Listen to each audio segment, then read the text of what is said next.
अवधूत चिंतन श्री गुरुदेव दत्त.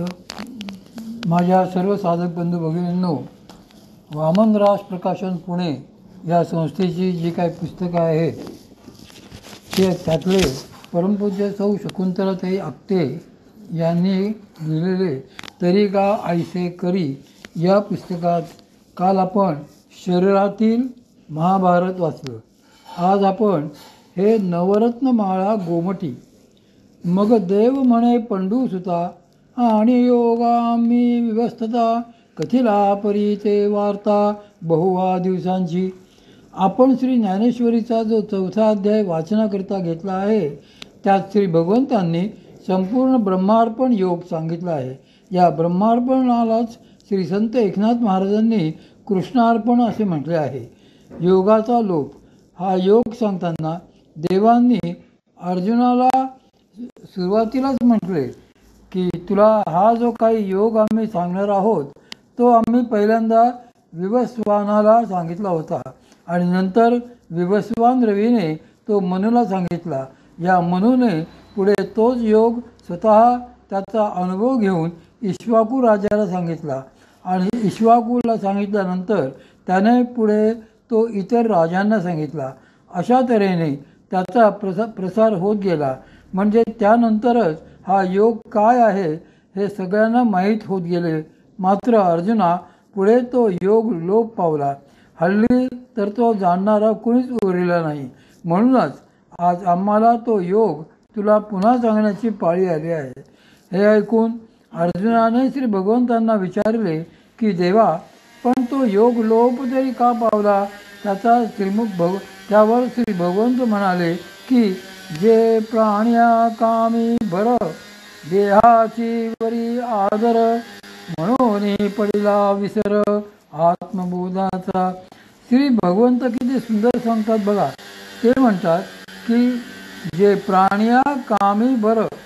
श्री भगवंतांनी योग कोणाला सांगितला तर मनुष्य प्राण्याला.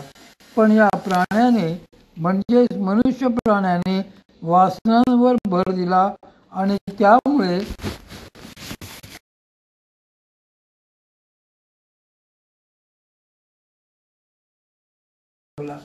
आपल्या आतमध्ये काय आहे हे जाणून घ्यायची इच्छा सुद्धा त्याला राहिली नाही. असा काहीतरी घोटाळा होत गेला. हे अर्जुना, म्हणून पडला विसर आत्मबोधाचा. असे विषय सुखच हे त्याचे परमध्येय झाल्यामुळे तो योग मात्र सगळा विसरला गेला. अर्जुनाची भ्रांती. आपण कसे सद्गुरूंनी काहीही सांगितले तरी त्यावर शंका काढतोच. कारण आपल्या मनातील शंका गेल्याशिवाय आपले समाधानच होत नसते. तसा अर्जुन हा देखील आपल्यातलाच आहे.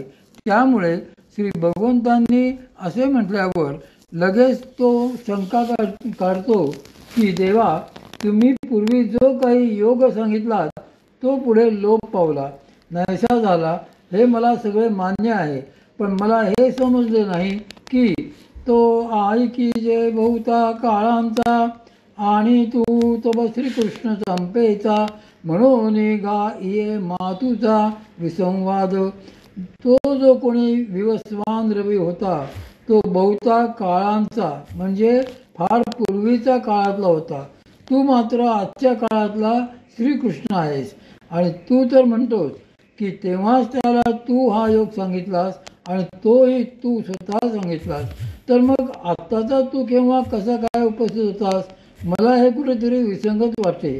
कुठेतरी हे समजत नाही की तुझ्या या देहात असतानाच तू पूर्वीच्या रवीला हा योग.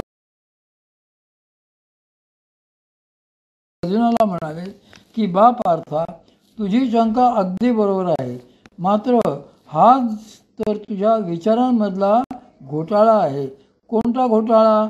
तर तव श्रीकृष्ण म्हणे पांडू सुता तो विवस्वतचे होता कै आम्ही नसो ऐसी चित्ता भ्रांती जरी तुझ. श्री भगवंत म्हणतात की पार्था, तुला भ्रांती झाली आहे, असा भ्रम झाला आहे की त्यावेळी मी नव्हतोच. जर मी आता आहे तर तेव्हा कसा असेल अशी शंका तुझ्या मनामध्ये निर्माण झाली आहे. हेच या योगाचा लोप झाल्याचेही एक लक्षण आहे. म्हणूनच तुला समजत नाही की त्या पूर्व काळात मी कसा काय होतो आणि तोच मी आत्तासुद्धा कसा आहे. तरीही देव अकर्तेच. मग देव त्याचे कारण सांगताना पुढे म्हणतात की अरे मी तर या सृष्टीचक्राच्याही आधीपासून आहे. जे काही सुरू झाले ते सगळे माझ्यापासूनच झाले. मी जेणे जेणे अवसरे जे जे होऊन अवतरे ते ते समस्तही स्मरे धनुर्धरा. आत्तापर्यंत जे जे काही निर्माण झाले ते सगळे माझ्यामुळेच झाले. ते सगळे निर्माण होत असताना मी होतोच. मी ज्या ज्या वेळी ज्या ज्या रूपाने अवतीर्ण होत असतो ते ते सर्व काही मला आठवते. म्हणून मीच व्यवस्थानाला हा योग सांगितला. मी जर त्यावेळी नसतो तर हा योग त्याला कोणी सांगितला असता. आणि अर्जुना तू पहिल्यांदा हेही ध्यानात घे की हा योग माझ्याशिवाय इतर कोणालाही माहीत नव्हता. त्याने असे ठासून सांगितल्यावर मात्र अर्जुन एकदम गप्प बसला. श्री भगवंत पुढे म्हणाले की अर्जुना हा योग मी तुला सांगणार आहेच, पण तरीसुद्धा मी आणखी एक गोष्ट तुला सांगतो. ती अशी की हा योग कोणाला खराखुरा समजेल. मी तेव्हा होतो आणि आताही आहे. या ज्ञानाची आवश्यकता काय तर माझे अजत्वे जन्मणे अक्रियताची कर्म करणे हे अविकार जो जाणे तो परममुक्त. ज्याला हे समजले की मी तेव्हाही होतो आणि आताही आहे तो परममुक्तच होय. आणि असे परममुक्तच हा योग नीट जाणू शकतात. त्यांनी वाक्य कसे घातले आहे पहा. अक्रियताची कर्म करणे म्हणजे माझ्यापासूनच सर्व निर्माण झाले आहे, पण मी मात्र काहीच करत नाही. शिवाय अक्रियताची म्हणजे मी न करताच हे सृष्टीरूप कर्म होते. मायेचे कर्तृत्व. श्री भगवंत येथे काही घोटाळ्याचे बोलतायत का तर नाही. ते बरोबरच सांगतायत. ते म्हणतात की माझ्या ठिकाणी कर्म नाही, हे सारे माझी माया करते. पण ती माया माझ्या स्वाधीन आहे. मी तिचा नियंता आहे. माझ्या ठिकाणी जे जन्मणे व अंतर्धान पावणे दिसते तो भासही त्या मायेचीच कर्तबगारी आहे. श्री भगवंत किती हुशार आहेत बघा. त्यांच्या अधिष्ठानावरच प्रकृतीचा मायेचा खेळ होत असतो, पण ते मात्र अकर्ते अलिप्त असतात. असा हा श्री भगवंतांच्या अविकारतेचा कर्माचा व मायेचा उहापोह जेव्हा सुरू झाला तेव्हा मात्र अर्जुनाने हात टेकले. तो मनोमन म्हणू लागला की देवा मला हे समजले नाही. मला नीट समजेल असे सांगा. तुम्ही हे कर्म अकर्म काय काढले आहे. या कर्मातून मायेतून निघून तुमच्या स्वरूपाला प्राप्त कसे होता येते. या सगळ्या गोष्टी तुम्ही जर मला कळतील अशा प्रकारे सांगितल्या तरच मला काहीतरी उलगडा होईल.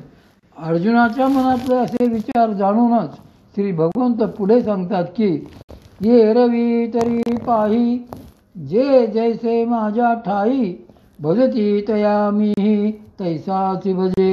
भाव आणि भजन. ते म्हणतात की जे माझे स्वरूप जाणायला जातात ते कर्म ब्रह्मार्पण करण्याची खुबी न समजल्यानेच घोटाळा करतात. ते मला अनेक नावे देतात.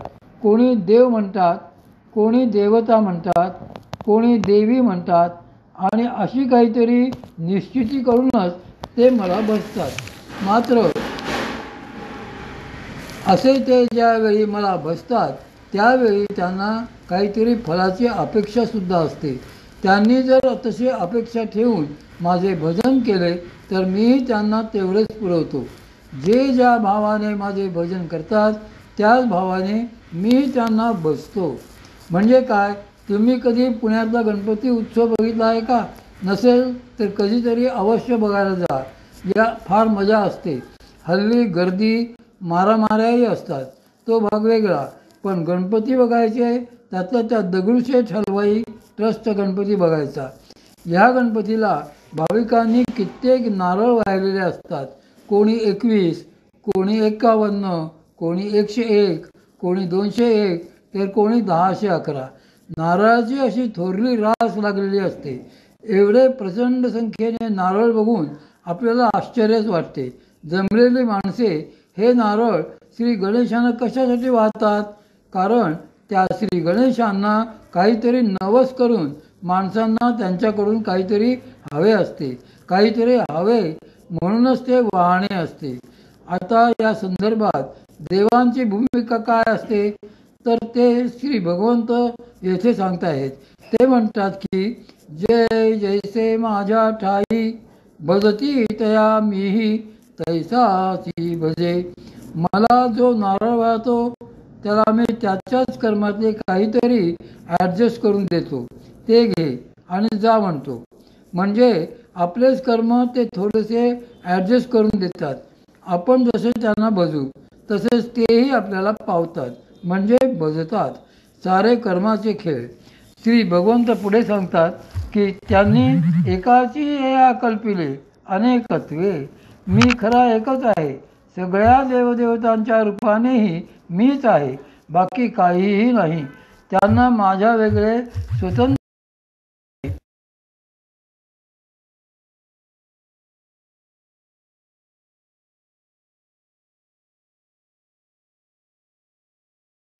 आणि ज्यांचे असे घोटाळे होतात त्यांच्यासाठी मी काय करतो तर त्यांचीच कर्मे त्यांना फलांच्या रूपाने परत करतो. त्यांच्या भजनाला मी केवळ साक्षीभूत राहतो आणि त्यांची भावनाच त्यांना इच्छेप्रमाणे फळ देते. एकदा परमपूज्य सद्गुरू श्री मामांना मी विचारले होते की मामा, हे कसे काय घडते? देव कर्म कसे परत करतात? त्यावर ते म्हणाले होते, अगं देव फार हुशार आहेत.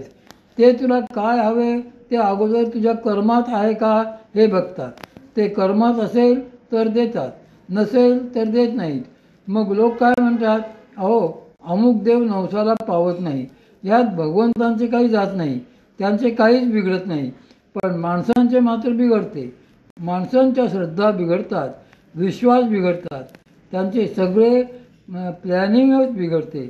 पण हे सगळे घडणे बिघडणे देखील भगवंताच्या दृष्टीने केवळ ज्याच्या त्याच्या कर्माचेच खेळ असतात. कर्मच फळ देते. आता हे कर्म म्हणजे काय आणि ते कसे फळाला येते हे जर बघायला गेलो तर आम्हाला अगोदर आमचीच कर्मे कळत नाहीत. मग ते फळाला आले हे तरी कसे समजायचे? पण श्री भगवंतांनी यावर फार सुंदर स्पष्टीकरण दिलेले आहे.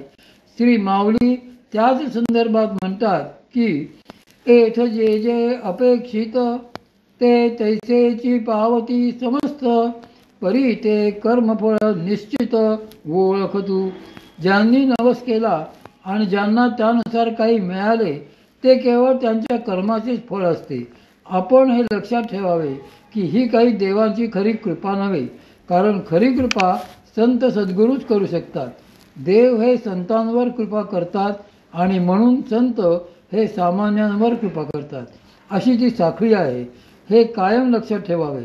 पण देवाकडे जर काही मागायला गेले तर मात्र तुमच्या कर्मात असेल ते देऊन देव मोकळे होतात.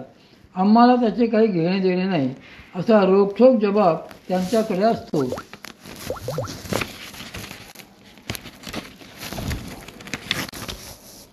असे हे कर्म तयार कसे होते ही गंमत देखील बघण्यासारखी आहे. श्री भगवंत सांगतात की तरी कर्म म्हणजे स्वभावे जेणे विश्वाकार संभवे ते सम्यक आधी जाणावे लागेथ. कर्माचे वास्तव स्वरूप ज्याच्या योगाने ही सृष्टीची स्वाभाविक उत्पत्ती होते त्यालाच कर्म असे म्हणतात. म्हणजे कर्म हा स्वभाव आहे, पण कोणाचा तर प्रकृतीचा.